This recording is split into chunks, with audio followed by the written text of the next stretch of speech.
একজন মুসলমান দুনিয়াকে সামনে রাখে, পরকালকে পিছনে রাখে, কিন্তু মুসলমানের সব সময় চিন্তা হবে আমার দুনিয়ার জীবন শেষ না,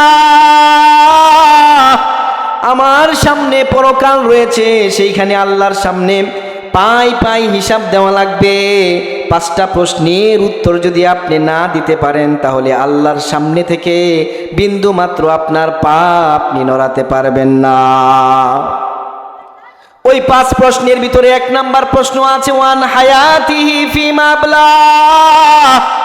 প্রথম প্রশ্ন থাকবে জীবন কোন কাজে ব্যয় করেছো, জীবন কোন পথে ব্যয় করেছো। তোমাকে যে ছোট্ট একটা জিন্দেগি জীবন আমি দিয়েছিলাম, 60-70 বছরের জিন্দেগি দিয়েছিলাম আমল করার জন্য, পরকালকে সুন্দর করার জন্য, এই জীবন কোন পথে ব্যয় করেছো। এটা হবে প্রথম প্রশ্ন। এই প্রশ্নের উত্তর পাই পাই দেওয়া লাগবে। কিন্তু যেই ব্যক্তি সারা জীবন দুনিয়া নিয়ে মত্ত হয়ে গেল, দুনিয়ায় কি করে উন্নতি করা যায়, একজন মুসলমান শুধু টেনশন, সারাদিন টেনশন করে, টাকা পয়সা বাড়ি গাড়ি ব্যাংক ব্যালেন্স কি করে করা যায়, নিজের সন্তানকে বড় ডাক্তার ব্যারিস্টার ইঞ্জিনিয়ার কি করে বানানো যায়, সারাদিন শুধু মাথার ভিতরে চিন্তা। একবারের জন্য মুসলমান ভাবে না কবরের জন্য আমি কি প্রস্তুতি গ্রহণ করলাম, ঠিক কিনা বলেন। এভাবে আপনার জিন্দেগি পুরাটা শেষ হয়ে গেল। পরকালের যখন যাওয়ার সময় হয়ে গেল, আজরাইল যেদিন আপনার সামনে এসে যাবে তখন মনে হবে হায় হায় কি করলাম, জীবনটা শেষ করে ফেললাম। একটা সময় যখন আপনি পরকালে চলে যাবেন, প্রত্যেকটা মানুষ পরকালে যাওয়ার পরে বিশেষ করে যারা জাহান্নামে যাবে 3টা আফসোস করবে। কয়টা বলেন? এভাবে একদিন যাওয়ার পরে হঠাৎ এসে আজরাইল সামনে হাজির। দাউদ নবী আজরাইলকে বলে, দাউদ কেন আসছো, আজরাইল কেন আসছো? আজরাইল বলে, নবী, আল্লাহর নবী, আপনার রূহটা কবজা করার জন্য আসছি, আল্লাহ আমাকে পাঠিয়েছেন। দাউদ নবী বলল, আমি তো আল্লাহকে আগে থেকেই বলেছিলাম তিনি যেন তোমাকে আমার কাছে পাঠানোর আগে একবার জানিয়ে দেয়। আজরাইল বলল, ওগো নবী দাউদ, আপনি জানেন না, আপনি বুঝতে পারেন নাই, আপনার মৃত্যু আসার আগে আল্লাহ আপনাকে অসংখ্যবার সতর্ক করেছে, অনেকবার আপনাকে আল্লাহ ওয়ার্নিং দিয়েছে, কিন্তু আপনি টের পান নাই। যখন আপনার গায়ের চামড়া আগের মতো আর টান টান রইল না, বাজ পড়ে গেল, তার মানে আপনার মৃত্যু নিকটবর্তী হয়ে গিয়েছে। দ্বিতীয়বার যখন আপনার চুলগুলো সাদা হতে লাগলো, এর মানে আল্লাহ আপনাকে আবার সতর্ক করেছে। মুসলমান, আমাদের চুল যখন পেকে যায় বোঝা উচিত আমাদের আর বেশি দিন থাকার সময় নাই। গাছের পাতা যেমন করে হলুদ হয়ে যায়, ফ্যাকাশে হয়ে যায়, এর মানে হলো এই পাতা গাছ থেকে ঝরে পড়ার সময় হয়ে গিয়েছে। এভাবে আল্লাহ আমাদেরকে সতর্ক করে, চামড়ার ভিতরে বাজ পড়ে যায়, চুল পেকে যায়, আল্লাহ আমাদেরকে ওয়ার্নিং করে তোর চলে যাওয়ার সময় গনিয়ে আসছে, ঠিক কিনা বলেন। জিয়ারত মদিনা কি দিল মে হে তমন্না,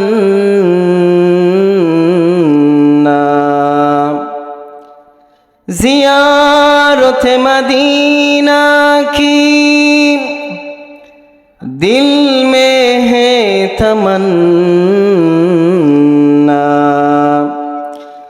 नहीं है मेरे पास सफर का समाना, ला इलाहा इल्लल्लाह, ला इलाहा इल्लल्लाह, ला इलाहा इल्लल्लाह, जोरे, ला इलाहा इल्लल्लाह, ला इलाहा इल्लल्लाह, ला इलाहा इल्लल्लाह, ला इलाहा इल्लल्लाह, ला इलाहा इल्लल्लाह, ला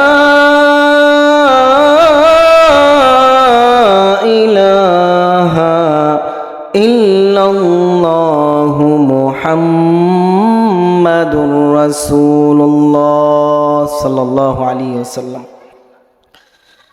আলহামদুলিল্লাহ সুম্মা আলহামদুলিল্লাহ।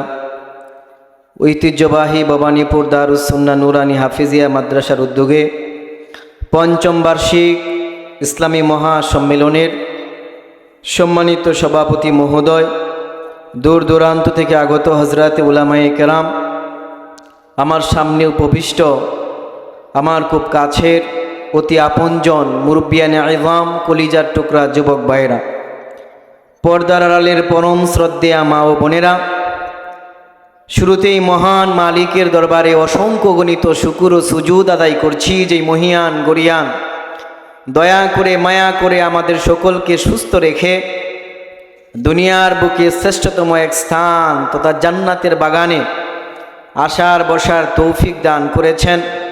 সেজন্য সকলেই কালিমাতু শুকুর আদায় করি, সকলেই পড়ি আলহামদুলিল্লাহ। শুকরিয়া আদায় করলাম কার? শুকরিয়া আদায় করতে হবে কার? যিনি আমাদেরকে সুস্থ রেখেছেন। তিনি কে? যিনি আমাদের মনের সমস্ত আবেগ কেউ না জানুক, যিনি জানেন তিনি কে? আমাদের মনের সকল চাওয়া বাসনা কেউ না পূরণ করুক, যিনি পূরণ করে তিনি কে? আল্লাহ তাআলার দরবারে আবারও আমরা শুকর আদায় করি, উচ্চ আওয়াজে সকলেই পড়ি আলহামদুলিল্লাহ।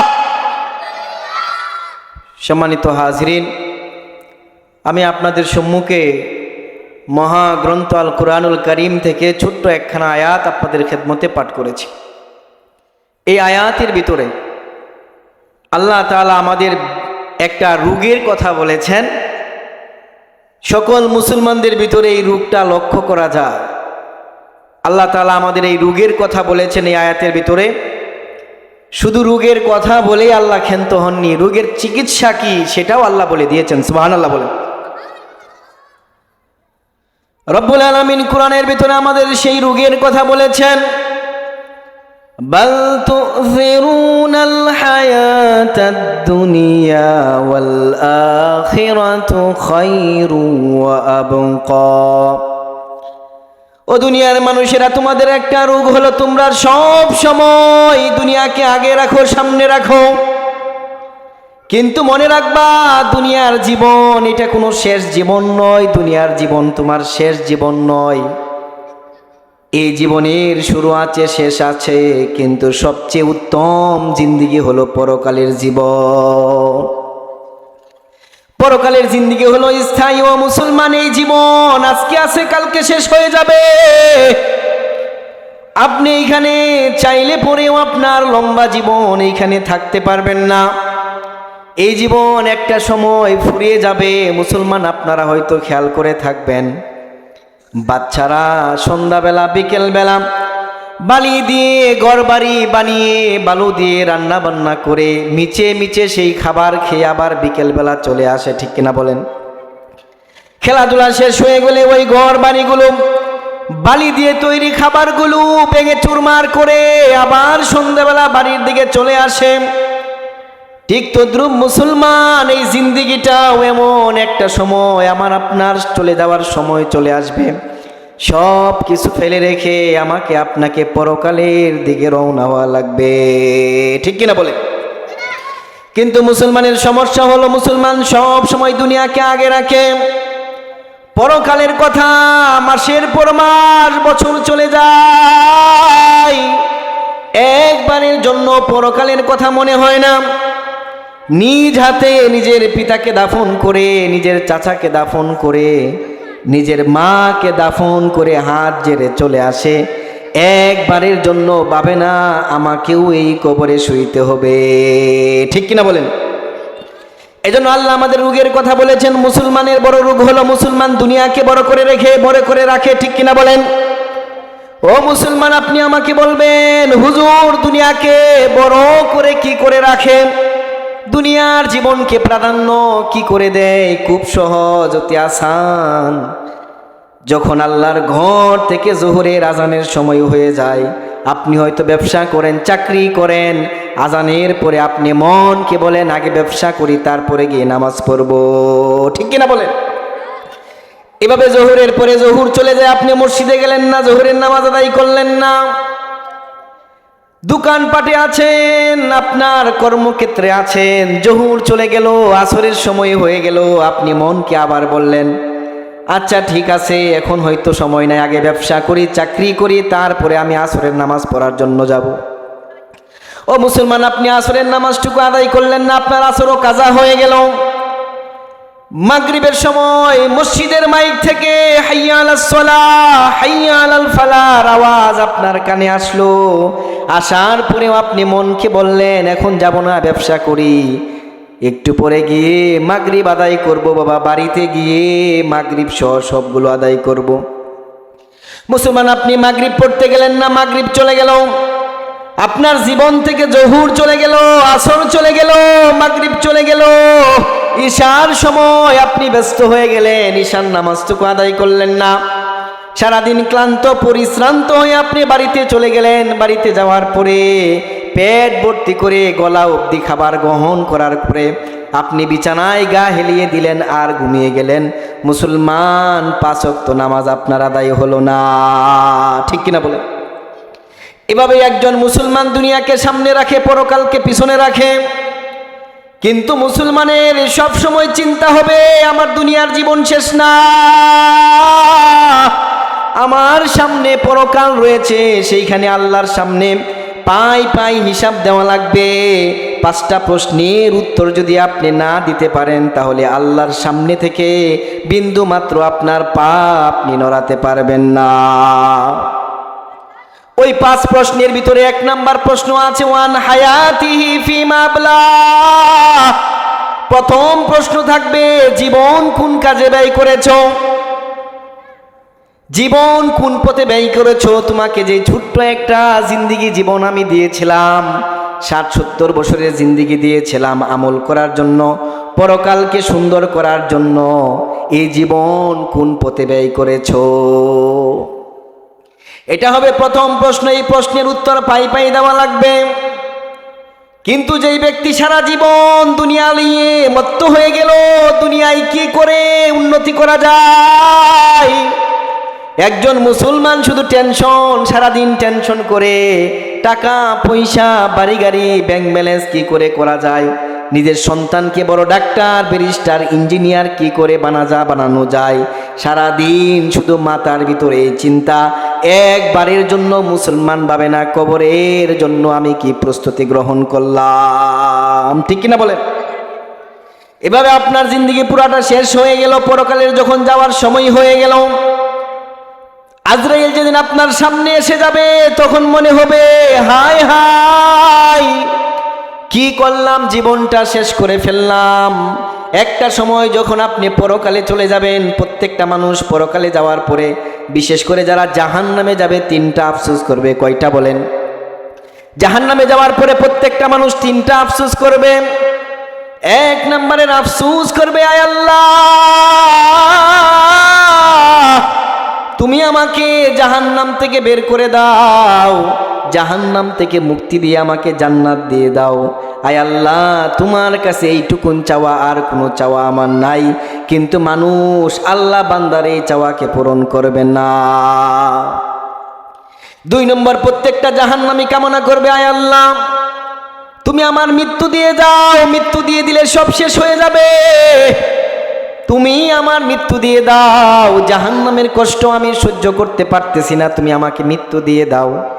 কিন্তু মুসলমান জন্ম মৃত্যু শুধুমাত্র একবারই জন্ম, একবার ওই মৃত্যু, দ্বিতীয়বার দুনিয়াতে আসার আর কোনো সুযোগ নাই, ঠিক কিনা বলে? প্রত্যেকটা মানুষ সেদিন বলবে আল্লাহ তুমি আমাকে মৃত্যু দিয়ে দাও, কিন্তু না না না, জাহান্নামী প্রত্যেকটা মানুষ এই কামনা করবে আল্লাহ তুমি আমার মৃত্যু দিয়ে দাও, জাহান্নামের শাস্তি আমার পক্ষে সহ্য করার সম্ভব না। কিন্তু মুসলমান আল্লাহ এই ইচ্ছাও পূরণ করবে না। 3 নম্বরের আফসোস আর চাওয়া হবে আয় আল্লাহ তুমি আমাকে আরেকবারের জন্য দুনিয়াতে পাঠিয়ে দাও, আয় আল্লাহ আরেকবারের জন্য দুনিয়াতে পাঠিয়ে দাও, এবার গিয়ে একেবারে পাকা পুক্তা মুসল্লি হয়ে যাব, তোমার কাজ ছাড়া আয় আল্লাহ পরকালের কাজ ছাড়া দুনিয়াবি কোনো কাজ আর করবো না, আয় আল্লাহ একবার তুমি আমাকে সুযোগ দিয়ে দাও। কিন্তু মুসলমান আর কোনো সুযোগ থাকবে বলেন? আর কোনো সুযোগ থাকবে? এজন্য আল্লাহ নবী বিশ্বনবী বলেন 5টা জিনিসের মূল্যায়ন করো 5টা জিনিস আসার আগে। আল্লাহ নবী 1 নম্বরে বলেন হায়াতাকা কাবলা মাউতিক। ও মুসলমান, তুমি তোমার জীবনের মূল্যায়ন করো মৃত্যু আসার আগে। এই ছোট্ট জীবন কখন ফুরিয়ে যাবে আপনি টেরও পাবেন না। একজন মানুষ সবসময় চিন্তা করে বড় হওয়ার পরে চাকরি বাকরি কি করে উন্নতি করা যায়, সন্তান বড় হয়েছে সন্তানকে কি করে ভালো চাকরিজীবী বানানো যায়, কি করে বড় শিক্ষিত বানানো যায়, মেয়ে বড় হয়েছে কোথায় ভালো ভালো জায়গায় বিবাহ দেওয়া যায়, এরকম চিন্তা করতে করতে পরিবারের পিছনে সময় দিতে দিতে একটা সময় নিজের কথা বলে যায়। পরিবারকে মানুষ করতে গিয়ে লালন পালন করতে গিয়ে আপনার জীবন ফুরিয়ে গেল, একবারের জন্য ভাবলেন না। কিন্তু মনে রাখবেন এই পরিবারের লোকেরা আপনাকে কবরে রেখে আসবে, একবারের জন্য আপনার দিকে মুখ ফিরিয়ে তাকাবে না, ঠিক কিনা বলেন?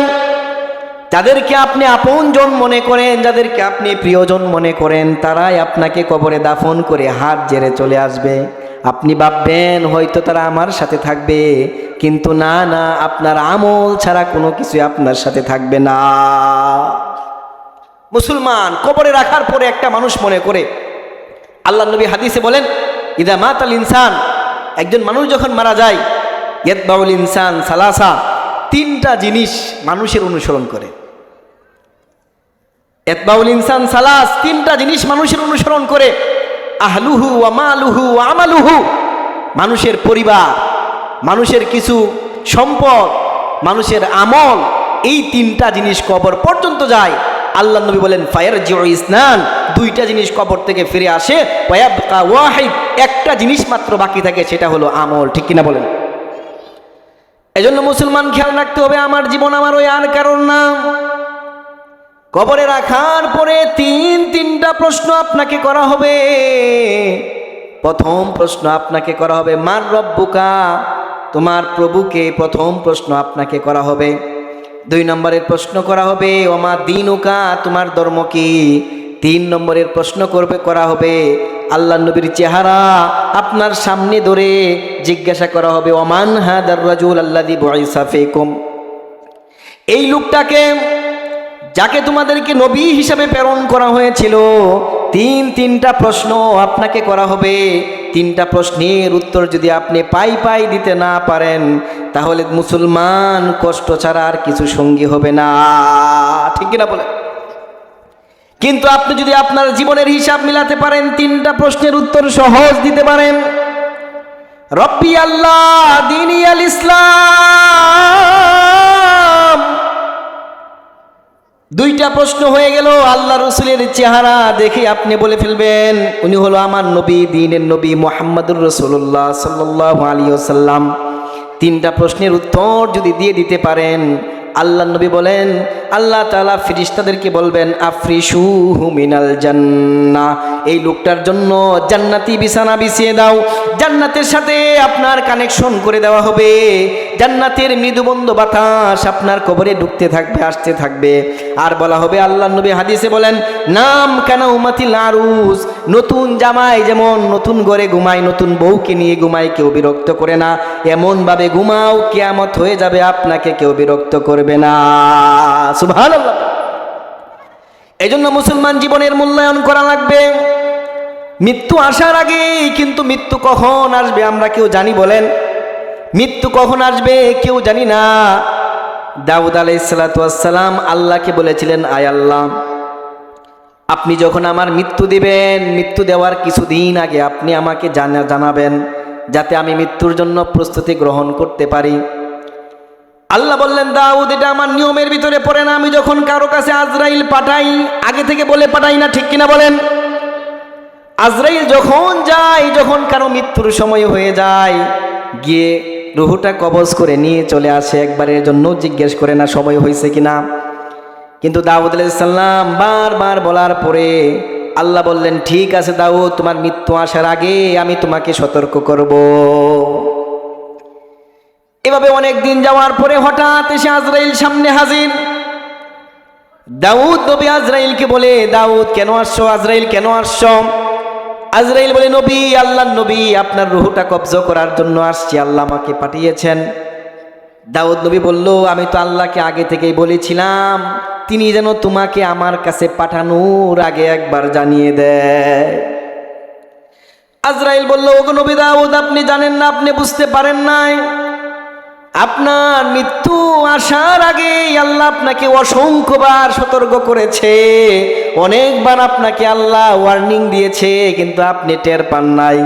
যখন আপনার গায়ের চামড়া আগের মতো আর টান টান রইল না, বাজ পড়ে গেল, তার মানে আপনার মৃত্যু নিকটবর্তী হয়ে গিয়েছে। দ্বিতীয়বার যখন আপনার চুলগুলো সাদা হতে লাগলো, এর মানে আল্লাহ আপনাকে আবার সতর্ক করেছে। মুসলমান, আমাদের চুল যখন পেকে যায়, বোঝা উচিত আমাদের আর বেশি দিন থাকার সময় নাই। গাছের পাতা যেমন করে হলুদ হয়ে যায়, ফ্যাকাশে হয়ে যায়, এর মানে হলো এই পাতা গাছ থেকে ঝরে পড়ার সময় হয়ে গিয়েছে। এভাবে আল্লাহ আমাদেরকে সতর্ক করে, চামড়ার ভিতরে বাজ পড়ে যায়, চুল পেকে যায়, আল্লাহ আমাদেরকে ওয়ার্নিং করে তোর চলে যাওয়ার সময় গনিয়ে আসছে। ঠিক কিনা বলেন? আল্লাহ নবী দাউদকে আজরাইল আবার বলেন, যখন আপনার দাঁতগুলো নড়বড় করতে লাগলো, আপনার দাঁত যখন নড়তে লাগলো, এর মানে আল্লাহ আপনাকে আবার সতর্ক করেছে, তোমার দাঁত যেহেতু নড়বড় করে, তার মানে তোমার চলে যাওয়ার সময় হয়ে গিয়েছে। বসা থেকে দাঁড়াতে গেলে কোনো কিছুর ভিতরে হেলান দিয়ে দাঁড়াতে হয়, সোজা হয়ে দাঁড়ানো যায় না। বসতে গেলে ভালো করে বসা যায় না, এর মানে হলো মৃত্যু আমার পিছনে চলে আসছে। এভাবে একজন মুসলমানকে আল্লাহ তাআলা সতর্ক করার পরেও মুসলমান সতর্ক হয় না, একবারের জন্য ভাবে না আমার চলে যাওয়া লাগবে, আমার সামনে পরকাল, যেই জীবনের শুরু আছে শেষ নাই। মুসলমান দুনিয়ার জীবনে আজকে সুখ, কালকে দুঃখ, কালকে দুঃখ, পরশু সুখ, এইখানের কষ্টেরও কোনো শুরু আছে শেষ হয়ে যায়, এইখানের দুঃখগুলো শুরু আছে শেষ হয়ে যায়, কিন্তু পরকালের দুঃখেরও কোনো শেষ নাই, সুখেরও কোনো শেষ নাই। ঠিক কিনা বলেন? এজন্য একজন বুদ্ধিমান ব্যক্তি সব সময় পরকাল নিয়ে ভাববে, আমার এই ছোট্ট জীবন ফুরিয়ে যাবে, পরকালে আল্লাহর সামনে দাঁড়াতে হবে, আমার জীবনের পাই পাই হিসাব দেওয়া লাগবে। এজন্য জ্ঞানী মানুষ সব সময় পরকাল নিয়ে ভাবে, আর মূর্খ ব্যাককেল মানুষ সব সময় দুনিয়া নিয়ে ভাবে। ঠিক কিনা বলে? জ্ঞানী বিচক্ষণ মানুষ, আল্লাহ নবী বলেন, আল কাইয়িসু মান দানা নাফসা ওয়া আমিলা লিমা বাদাল মাউত। জ্ঞানী ব্যক্তি হলো যে তার নিজের নফসের হিসাব নেয়, বারংবার বসে একলা নীরবে বসে চিন্তা করে, নিজেকে প্রশ্ন করে, কবর জগতের জন্য কি প্রস্তুতি গ্রহণ করেছে মুসলমান? কোনো প্রস্তুতি আমাদের নাই, যে কোনো মুহূর্তে চলে যাওয়া লাগতে পারে। কাফনের কাপড় হয়তো বাজারে চলে আসছে, বাজারের বাসটা আমার জন্য অপেক্ষায় রয়েছে, কিন্তু তারপরে আমরা একবারের জন্য মৃত্যুর কোনো কথাই আমরা ভাবি না। ঠিক কিনা বল? জানাজায় শরীক হয়ে এমনভাবে চলে আসি যেন আমাকে আর জানাজায় যাওয়া লাগবে না, আমাকেও মৃত্যুবরণ করা লাগবে না। ওমর রাদিয়াল্লাহু তাআলা আনহু বারংবার এই কথা বলতেন, কুল্লা ইয়াউমিন ইকালু মাতা ফুলান মাতা ফুলান ওয়া জাআ ইয়াউমিন ইকালু মাতা উমার। প্রত্যেক দিন মাইকে ঘোষণা হয়, আজকে অমুক গ্রামের নিবাসী অমুক ব্যক্তি মারা গিয়েছে, আজকে অমুক গ্রামের নিবাসী অমুক লোক মারা গিয়েছে। ও চিরেই মাইকে আমি উমরের নামটা ঘোষণা করা হয়ে যাবে। ঠিক কিনা বলে? মাইকে যখন মৃত্যু সংবাদ শুনি মুসলমান, আমাদের মনে হয় সেই শুধু মরল, আমার মৃত্যু আসবে না, আমার নাম মাইকে ঘোষণা হবে না। একবারের জন্য আমরা ভাবি না, জানাজা পড়ে সুন্দর করে হাতটা জেরে কবর থেকে চলে আসি, বাজারে মত্ত হয়ে যায়, দুনিয়া নিয়ে মত্ত হয়ে যায়, জীবন নিয়ে মত্ত হয়ে যায়। যেই পরকাল আমার সামনে রয়েছে, আল্লাহর সামনে পাই পাই জীবনের হিসাব দেওয়া লাগবে, ওটার কথা আমরা একবারের জন্য ভাবি না। ঠিক কিনা বলে? এজন্য জ্ঞানী মানুষ হলো পরকালকে সামনে রাখে, আর মূর্খ মানুষ শুধু দুনিয়া নিয়ে পড়ে থাকে। আল্লাহর নবীর সাহাবীরা সব সময় পরকালকে সামনে রেখেছে, জীবনের পরোয়া করে নাই, জীবনের সুখ শান্তির পরোয়া করে নাই। আল্লাহর নবীর সাহাবীরা সব সময় পরকালকে সামনে রেখেছে। আল্লাহর নবীর সাহাবীরা নিজের নতুন বউ, ঘর বাড়ি, বাচ্চা, পরিবার পরিজন সব কিছু বিসর্জন দিয়ে পরকালের জন্য শহীদ হওয়ার আকাঙ্ক্ষায় যুদ্ধের মাঠে চলে গিয়েছে, একবারের জন্য পিছন ফিরে তাকায় না। ঠিক কিনা বলে? মদিনার সাহাবী অত্যন্ত গরিব, কালো কুচকুচে কালো সাহাবী, কুচকুচে কালো সাহাবী সাদ সালামি আল্লাহর নবীর দরবারে এসে বলে, ইয়া রাসূলুল্লাহ, ইয়া হাবিবাল্লাহ, দীর্ঘদিন হয়ে গেল আমি মুসলমান হয়েছি, কিন্তু আপনার একটা সুন্নত এখনো আমি পালন করতে পারি নাই। আল্লাহর নবী ওই সাহাবীকে জিজ্ঞেস করে, ও সাহাবী, কি এমন সুন্নত এখনো পালন করতে পারো নাই? ওই সাহাবী বলে, ইয়া রাসূলুল্লাহ, ইয়া হাবিবাল্লাহ, মুসলমান হওয়ার পরে আমার দিলের তামান্না ছিল আমি একটা বিবাহ করব, কিন্তু আমার চেহারা এত কুচকুচে কালো, আমার কাছে কেউ বিবাহ দিতে চায় না, মেয়ে দিতে চায় না। ইয়া রাসূলুল্লাহ, আপনি আমার বিবাহের ব্যবস্থা করে দেন। আল্লাহর নবী বললেন, ঠিক আছে সাদ সালামি, তুমি কোনো চিন্তা করিও না, মদিনার ভিতরে সবচেয়ে সুন্দরী মহিলার সাথে, সুন্দরী মেয়েটার সাথে তোমার বিবাহ আমি আল্লাহর রাসূল দিয়ে দেব। এই কথা বলার পরে আল্লাহর নবী ওই সাহাবীকে বললেন, যাও যাও, ইবনে ওয়াহাবের বাড়িতে চলে যাও। ইবনে ওয়াহাবের একটা সুন্দরী সুরসী মেয়ে আছে, তার কাছে গিয়ে বলবা, আল্লাহর নবী মুহাম্মদুর রাসূলুল্লাহ আপনার কাছে আমাকে পাঠিয়েছেন মেয়ে বিবাহ দেওয়ার জন্য। আল্লাহু আকবার! আল্লাহর নবী মুহাম্মদুর রাসূলুল্লাহ আপনার কাছে পাঠিয়েছেন আপনার কন্যাকে আমার কাছে বিবাহ দেওয়ার জন্য। এই কথা গিয়ে উনাকে বলবা। সাদ সালামি খুশি খুশিতে নাচতে নাচতে ওই সাহাবীর বাড়িতে চলে গেল। যাওয়ার পরে সালাম দেওয়ার পরে ওই সাহাবী ঘর থেকে বের হয়ে আসলো। আসার পরে সালাম দিয়ে বলে, আল্লাহর নবী প্রস্তাব করেছেন আপনার মেয়েকে যেন আমার কাছে বিবাহ দেন। ওই সাহাবী বলল, ঠিক আছে, আল্লাহর নবী যেহেতু আমার মেয়ের বিবাহ নিয়ে ভেবেছেন, আল্লাহর নবী যেহেতু আমার মেয়ের বিবাহের প্রস্তাব নিজের পক্ষ থেকে দিয়েছেন, পাত্রও পাঠিয়ে দিয়েছেন, আমি রাজি। তবে একটু দাঁড়াও, আমার মেয়েকে আমি একটু জিজ্ঞাসা করে আছি ভিতর থেকে। বাবা গিয়ে কন্যাকে জিজ্ঞেস করে, মা তোমার বিবাহের জন্য আল্লাহর নবী নিজে প্রস্তাব পাঠিয়েছেন। মেয়ে কথা শোনার পরে চোখের পানিগুলো টপ টপ করে ছেড়ে দেয় আর বলে, বাবা আমার মতো ভাগ্যবতী খুশি দুনিয়ার বুকে আর কেউ নাই, যার বিবাহের প্রস্তাব স্বয়ং আল্লাহর নবী পাঠিয়েছে। সুবহানাল্লাহ বলেন। বাবা আমি বিবাহে রাজি আছি, বিবাহের ব্যবস্থা আপনি করেন।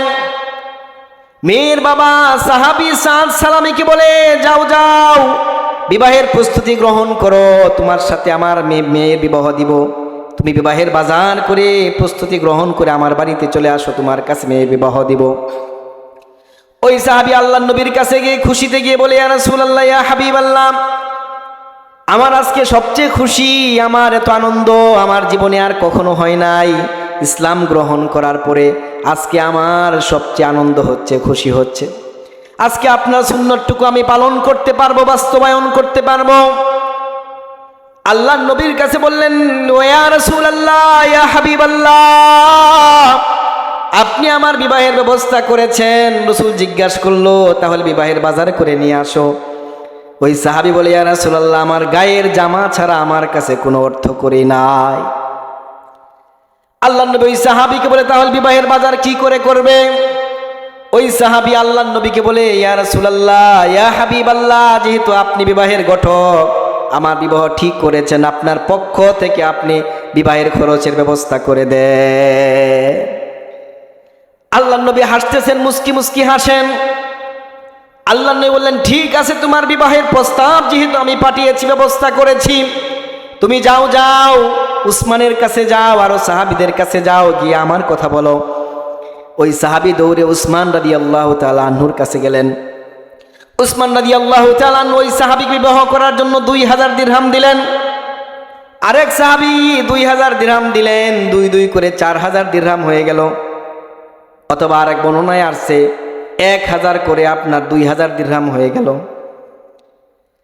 ওই সাহাবী দৌড়ে খুশিতে চলে আসে আল্লাহর নবীর কাছে। আসার পরে বলে, ইয়া রাসূলুল্লাহ, আপনার সাহাবীরা আমাকে এরকম 400 দিরহামের ব্যবস্থা করেছে। 400 দিরহাম নিয়ে আল্লাহর নবী বললেন, যাও যাও, মদিনার বাজারে চলে যাও, বিবাহের বাজার করো। 400 দিরহাম নিয়ে বাজারে চলে গেল। যাওয়ার পরে ওই সাহাবী বিবাহের বাজার এখনো শুরু করে নাই। হঠাৎ একজন ঘোষণাকারী ঘোষণা করে, আল্লাহর নবী জিহাদে যাচ্ছেন, যুদ্ধের সময় হয়ে গিয়েছে, কি আছো? জিহাদ অতি সন্নিকটে, জিহাদে যাওয়া লাগবে, কাফের মুশরিকদের বিরুদ্ধে জিহাদ করা লাগবে। এই ঘোষণা শোনার পরে সাদ সালামি চিন্তা করে, আমি এইখানে বিবাহের বাজার করব আর নতুন বউ নিয়ে আমি ঘরের ভিতরে সুখে দিন কাটাবো, এটা হতে পারে না। আমি বিবাহ করব না, আমার এই জীবনটা আল্লাহর রসুলের জন্য, আমার এই জীবনটা ইসলামের জন্য আমি বিলিয়ে দিব। সাদ সালামি বিবাহের বাজার বাদ দিয়ে আপনার 200 দিরহাম দিয়ে একটা তলোয়ার কিনলো, আর 200 দিরহাম দিয়ে একটা ঘোড়া খরিদ করলো। এই দুইটা জিনিস কেনার পরে যুদ্ধের মাঠের দিকে রওনা হয়ে যায়। নিজের নতুন বিবাহ করার কথা শুনে যে খুশি হয়েছিল, সব বিবাহের বাজার ঘাট সব কিছু বাদ দিয়ে সাদ সালামি এবার জিহাদের মাঠের দিকে রওনা হয়ে যায়। একটা পর্যায়ে জিহাদ করতে করতে সাদ সালামি আল্লাহর রাস্তায় শহীদ হয়ে যায়। আল্লাহু আকবার! তারা কেমন মুসলমান ছিল, নতুন বিবাহ করবে, বিবাহের প্রস্তাব দিয়েছে, বিবাহ ঠিক হয়ে গিয়েছে, বাজারেও চলে গিয়েছে, বিবাহের জন্য টাকা পয়সা সব কিছু ফেলে দিয়ে আবার চলে গিয়েছে জিহাদের মাঠে। এরাই হলো মুসলমান। মুসলমান কখনো সম্পদ লোভী হতে পারে না, মুসলমান কখনো নারী লোভী হতে পারে না, মুসলমান কখনো টাকা পয়সার লোভী হতে পারে না। মুসলমানের চিন্তা চেতনা হবে জিহাদ, মুসলমানের চিন্তা চেতনা হবে ইসলাম। মুসলমান ইসলামের জন্য, মুসলমান নবীর জন্য, মুসলমান আল্লাহর জন্য জীবনের সব কুরবানি করতে প্রস্তুত আছে, ঠিক কিনা বলে? মুসলমান হবে এমন সব কিছু বাদ ইসলামের জন্য সব বিসর্জন দিয়েছে। সাদ সালামি জিহাদের মাঠে গিয়ে একটা পর্যায়ে শহীদ হয়ে গেল। জিহাদ শেষ হয়ে যাওয়ার পরে আল্লাহর নবী সাহাবায়ে কেরামকে বললেন, যারা শহীদ হয়েছে সকলকে একসাথে করো। সকল সাহাবীদের দেহ যখন একসাথে করা হলো, একটা দেহ কেউ চিনতেছে না। সাহাবায়ে কেরাম বলে, ইয়া রাসূলুল্লাহ, সকলকে চিনি কিন্তু এই লোকটাকে চিনি না।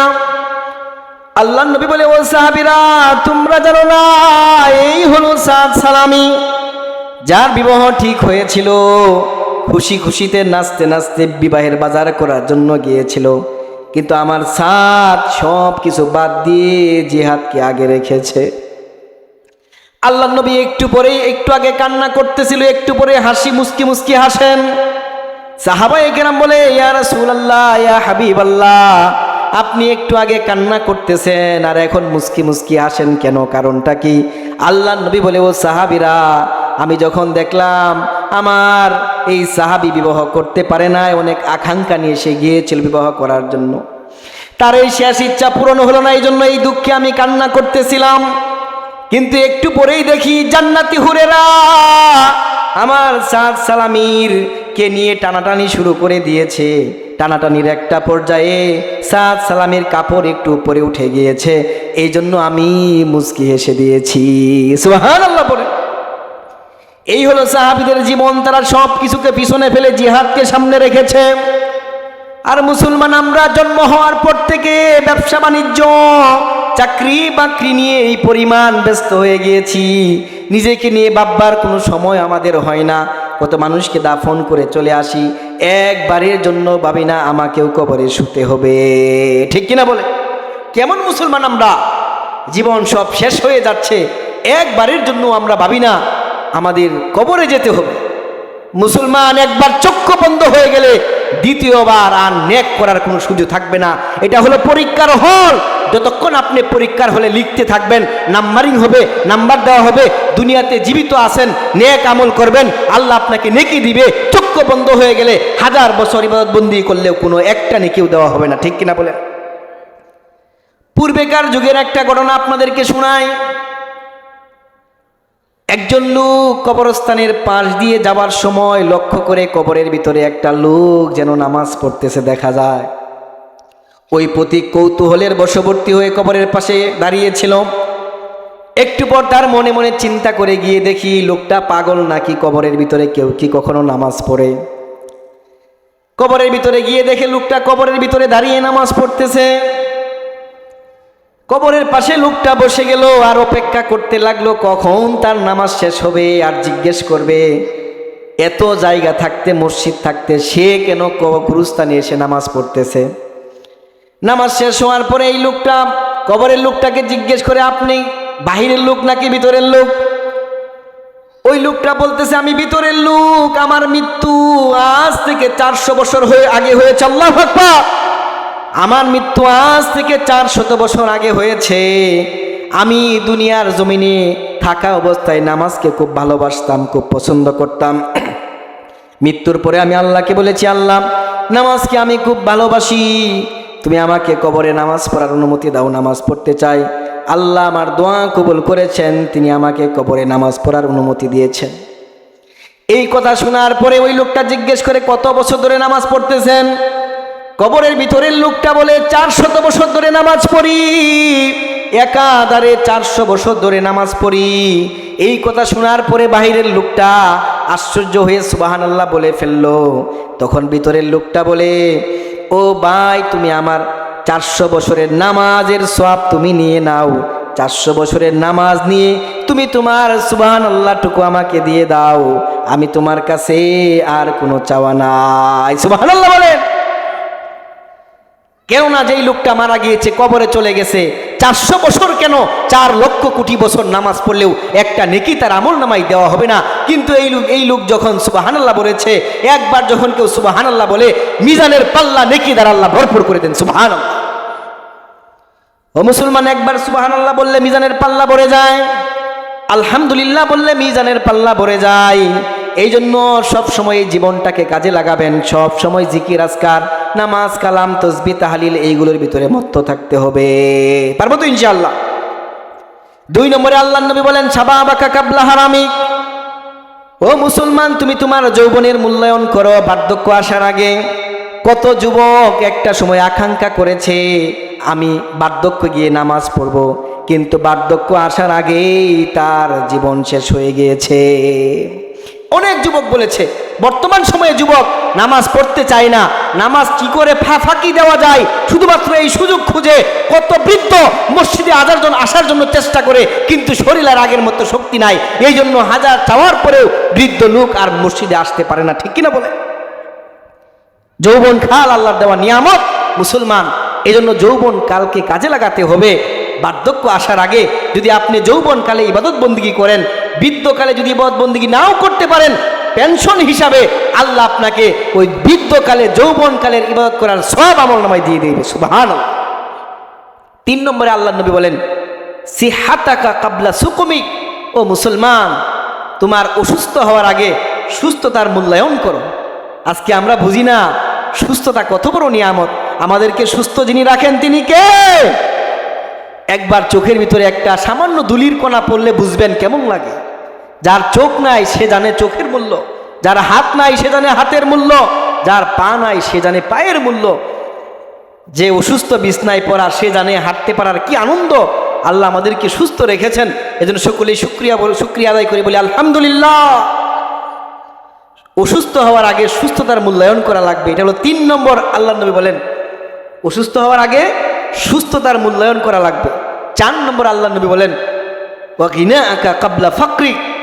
দারিদ্রতা আসার আগেই এই ধনাঢ্য অবস্থা, টাকা পয়সা এইগুলো দিয়ে পরকালের সামানা তৈরি করা লাগবে, উপকার হাসিল করা লাগবে। আমার বুঝে আসে না, মানুষ টাকা পয়সা কামাই করে আর জমা করে রেখে যায়, পরকালে হিসাব দিতে দিতে সে মরে, আর ওই টাকা পয়সা ভোগ করে তার সন্তানেরা। ঠিক কিনা বলেন? এর চেয়ে আফসোস আর কিছুই হতে পারে না। এজন্য টাকা পয়সা আল্লাহর পক্ষ থেকে দেওয়া নিয়ামত, এইগুলো আল্লাহর রাস্তায় ব্যয় করে পরকালে জান্নাত কামাই করবো তো ইনশাআল্লাহ। সর্বশেষ আল্লাহর নবী বলেন, ও মুসলমান, তোমরা তোমাদের অবসর সময়ের মূল্যায়ন করো ব্যস্ততা আসার আগে। একজন মুসলমানের একটা শ্বাস প্রশ্বাস এত দাম, আসমান এবং জমিনের ভিতরে যা কিছু আছে সবগুলো এক পাল্লায় রাখলে, আর একটা মুসলমানের শ্বাস এক পাল্লায় রাখলে মুসলমানের শ্বাসের পাল্লা ভারী হয়ে যাবে। সুবহানাল্লাহ। এই সময়কে আমরা নষ্ট করতেছি। একটা সময় আসবে আর সুযোগ পাবো না, আর সুযোগ পাবো না। এজন্য ব্যস্ততা আসার আগে এমনি সময় আছে, শুধু সময়কে নষ্ট না করি। আল্লাহ তাআলা আমাদের সকলকে এই 5টা জিনিসের মূল্যায়ন করার তৌফিক দান করুক। বিপরীত 5টা জিনিস আসার আগেই সকলে বলি আমিন। ওয়া আখির দাওয়ানা আনিল হামদুলিল্লাহি রাব্বিল আলামিন। আসসালামু আলাইকুম ওয়া রাহমাতুল্লাহি ওয়া বারাকাতুহু।